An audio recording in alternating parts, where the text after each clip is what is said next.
বাঁচাতে লবিং করার জন্য মার্কিন প্রতিষ্ঠান একিন গাম্পের সাথে চুক্তি করেছে বিএনপি। গেল ফেব্রুয়ারিতে বিএনপির হয়ে এই চুক্তি করেন জামাতের ব্রিটিশ আইনজীবী টমি ক্যাডম্যান। মার্কিন ওয়েবসাইটে চুক্তিটি এরই মধ্যে অবমুক্ত করা হয়েছে, যদিও এমন চুক্তির কথা অস্বীকার করছেন বিএনপি নেতারা। নাজরিন মুন্নির অনুসন্ধানী প্রতিবেদনে বিস্তারিত। If I could just say, it's never been disputed that these crimes occurred. Because of how these proceedings have been conducted, we've always maintained that it should be under international supervision.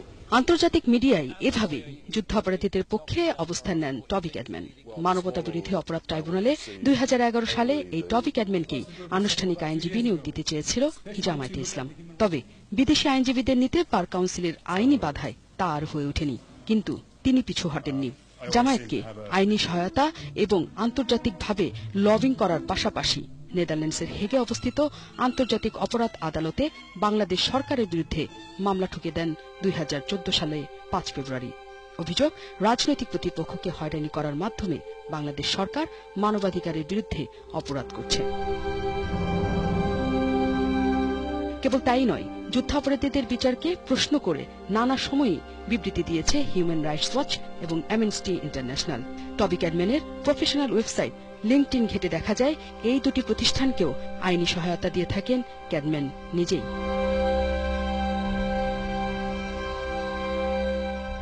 প্রখ্যাত এই আইনজীবী এবার বিএনপির হয়েও যুক্তরাষ্ট্রের সবচেয়ে বড় lobbying প্রতিষ্ঠান আকিন গাম্পের সাথে আনুষ্ঠানিক চুক্তি করেছে।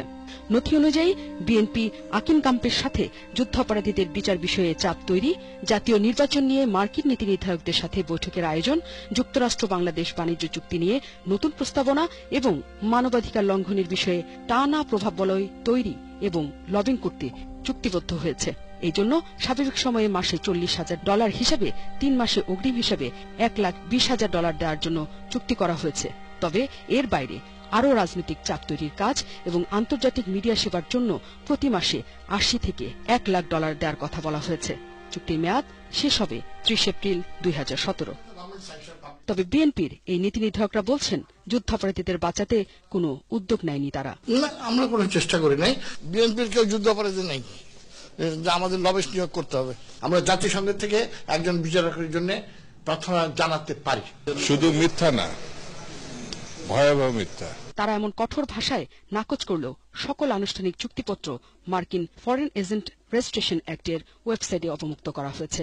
সংশ্লিষ্টরা বলছেন, এতে প্রমাণিত হচ্ছে বিএনপিও যুদ্ধাপরাধীদের বাঁচাতে চায়। কিন্তু এই ধরনের লবিং যে ডকুমেন্ট, সেটি সুস্পষ্টভাবে প্রতীয়মান করে যে বিএনপি দলটির আসলে নৈতিকতার জায়গাটি যুদ্ধ অপরাধের বিচারের সম্পূর্ণভাবে বিপক্ষে। আসলে তারা যদি কখনো ভবিষ্যতে ক্ষমতায় আসে, যেটি তারা অতীতেও করেছে, তারা যুদ্ধ অপরাধের বিচারকে একেবারে সম্পূর্ণভাবে বন্ধ করবেন।